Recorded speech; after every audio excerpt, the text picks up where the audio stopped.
आइए नाज़रीन, आज हम आपको सरसों का साग बनाने की रेसिपी देते हैं जिसकी के फरमाइश हमको बहुत अरसे से मौसूल होती रही। साग जो है सरसों का वो यहाँ पर जहाँ हम रहते हैं नहीं मिलता, तो इस वजह से हमने इसको दूसरे लीफ से तैयार किया है। लेकिन खाने वाला जो है वो कभी ये नहीं बता पाएगा कि ये सरसों का साग नहीं है। ये जो पत्ते हमने इसको बनाने के लिए लिए हैं, इसको चॉइसम कहा जाता है चाइनीज़ में। ये हमारी अपनी बनाई हुई रेसिपी है और बेहतरीन साग जो है वो इस रेसिपी से तैयार होता है। आप ज़रूर इसको आजमा कर देखिएगा। ये हमने 3 बंच जो हैं इसके लिए होंगे करीबन। साथ ही हमने एक ब्रोकली ली है, स्पिनच ली है यानी कि पालक, इंडिया की फ्रोज़न है। ये करीबन 1 कप होगा अगर आप भरें तो। अंदाज़ा इसका यूँ होता है कि अगर 3 हिस्से सरसों के पत्ते हों, साग हो, तो 1 हिस्सा पालक होती है और 1 हिस्सा बाथू। लेकिन अगर वो नहीं मैसर तो आप इससे बिल्कुल 100% सरसों का साग बना सकते हैं। अच्छी तरह भर के 1 टीस्पून जो है वो हमने सॉल्ट का लिया है। 2 टीस्पून जो है वो हमने चिली फ्लेक्स लिए हैं यानी कि क्रश्ड चिलीज ली हैं, हॉट हैं ये। आटा लिया है गंदम का, फ्लावर यानी कि होल मिल फ्लावर जैसे होता है वो है। 8 to 10 ग्रीन चिलीज़ की ज़रूरत होगी। साग जो है वो करारा हो तो ही अच्छा लगता है, अगर वो फीका है तो वो कोई मज़ा नहीं देता। गार्लिक हमें पूरा का पूरा चाहिए होगा, ये पूरा गट्ठा जो है। और जिंजर जो है तकरीबन 2 इंच की है, अच्छा खासा ये भी है, थोड़ा नहीं, साग में काफ़ी डलता है। अब सबसे पहले हम आपको ये पत्ते दिखाते हैं जो कि चाइनीज़ मस्टर्ड ग्रीन भी कहलाते हैं। और असल में जो साग की डंडी होती है वो तो एक ही होती है और उसके दोनों तरफ पत्ते उगे होते हैं। इसमें अगर आपको लगे कि थोड़ा सा फाइबर है तो उसको पील कर लें।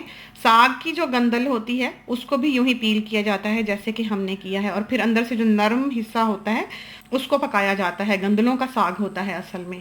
और उसके जो है बड़े बड़े पत्ते फेंक दिए जाते हैं और सिर्फ नरम पत्ते जो ऊपर के होते हैं सॉफ्ट, वो बनाए जाते हैं उन डंडियों के साथ जो कि छीली गई होती हैं। इस तरह पर आप इसको छील लें। वैसे इसमें कम ही फाइबर होता है, ऐसी ज़रूरत नहीं होती, लेकिन ये ना हो कि ये रस्सियाँ सी मुंह में आएँ, इसलिए हमने इसको थोड़ा बहुत पील कर लिया है। और अब हम इसकी जो गट्ठी है उसको काट लेंगे बारीक बारीक। और ये जो हमने कटिंग शीट ली है ये बहुत अच्छी रहती है, अगर आपको मिले तो बहुत फ़ायदे की चीज़ है और घर में बहुत प्रैक्टिकल है। और अब जो शलजम है उनको हम छीलते हैं। इनको हमने मोटा मोटा छीलना है, हमने इनको पीलर से छीला है तो हम इनको 2-3 दफ़ा छीलेंगे। छुरी से छीलें तो इसका छिलका मोटा मोटा उतारें, वरना यह है कि साग कसैला हो जाता है। 2 शलजम जो हैं वो इतने में काफ़ी होंगे। और इसके बाद जो है हम ब्रोकली को काटेंगे। हमेशा से ये डंडी जो है, फूल गोभी हो या ये ब्रोकली वगैरह हो, ये करारी होती है बीच की जो डंडी है, तो इसको भी हम काट के डाल लेंगे। और ये देखिए कटिंग शीट जो है इसका कितना फ़ायदा है कि आप इसको इस तरह पर आराम से उठाते हैं, गहरा हो जाता है बीच में से उठाने पर और बिन में डालने के लिए चीज़ में आसानी रहती है। अब हमने साग काट कर प्रेशर कुकर में डाल लिया है और साथ ही जो शलजम थे, टर्निप्स थे, उनको हमने काट कर डाल लिया है। और ब्रोकली भी हमने ऐड कर देनी है। बनाना ये कोई मुश्किल नहीं है। तो इसमें अब हमने ये जो नमक और मिर्च था वो डाल देना है। इसमें आपने किसी की भी सुनी सुनाई पर कुछ भी और ऐड नहीं करना। पानी जो है ध्यान से डालें, बहुत से प्रेशर कुकर जो हैं वो बहुत स्टीम निकालते हैं, तो आप बेहतर है कि 2 कप डाल लें। हमने तो 1 कप डाला है चूंकि हमें इस कुकर का अंदाजा है, तो ये ना हो कि आपका साग जो है वो जल जाए। चूंकि आपने इसको कोई 15 मिनट के लिए, 15 मिनट्स के लिए प्रेशर देना है, अच्छा खासा प्रेशर देना है, तो ज़रा ध्यान से ही बनाएं। इतने में जितनी देर में साग को प्रेशर आता है हमने गार्लिक और जिंजर जो है उसको तैयार कर लेना है। जिंजर को छील लेना है और गार्लिक को पील कर लेना है। और हरी मिर्चें जो हैं उनकी डंडियां अलग करके और उनको तोड़कर आपने अपने ग्राइंडर में डाल देना है। इसको अब आपने पीस लेना है। इसमें आपने पानी नहीं डाला तो थोड़ा पीसना मुश्किल होगा। अब ये देखिए अच्छी तरह से ये पीस गया है। इसको बिल्कुल पेस्ट बनाना हमारा मकसद नहीं है। जब आप इसको इस तरह पर बगैर पानी के पीसेंगे तो ये दानेदार रहेगा और इसको हमने दानेदार ही रखना है। अब हम प्रेशर कुकर जो है उसको खोल कर देखे लेते हैं। देखिए साग में बिल्कुल ज़रा सा ही पानी बचा है और ये बिल्कुल गल भी गया है। इसको आपने हाथ से दबा कर नहीं देखना, आपको पत्ते का इतना पता नहीं चलेगा।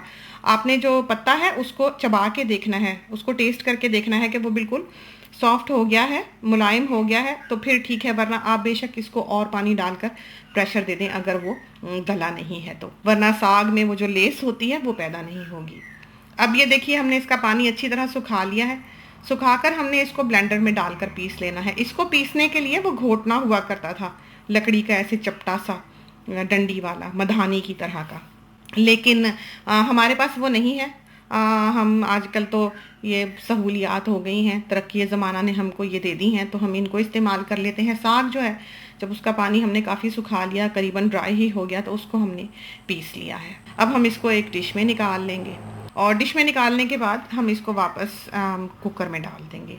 आटा जो है वो हस्बे आदत हम यूँ छिड़कने लगे हैं जैसे कि हम अमूमन करते हैं। तो अम्मी ने हमें टोका है कि आटा इसमें यूँ नहीं डालना, हाथ से डालना है। तो इसको हमने फिर अपने हाथ से आटे को जो है वो थोड़ा सा इसके ऊपर फैलाया है जितना उन्होंने कहा हमको, और अब हम इसको जो है वो हिलाए लेते हैं, अच्छी तरह मिक्स कर लें ताकि इसमें गुठलियाँ ना बन जाएं। और अम्मी ने कहा है कि इसमें और थोड़ा सा आप ऐड करें। तो ये जो छोटी छोटी बातें होती हैं, जिस तरह ये अम्मी ने हमें टोका, ये हरदम इंसान सीखता है। ये नहीं कि हमने पकाना सिखाया तो पता नहीं कितने माहिर हैं पकाने के।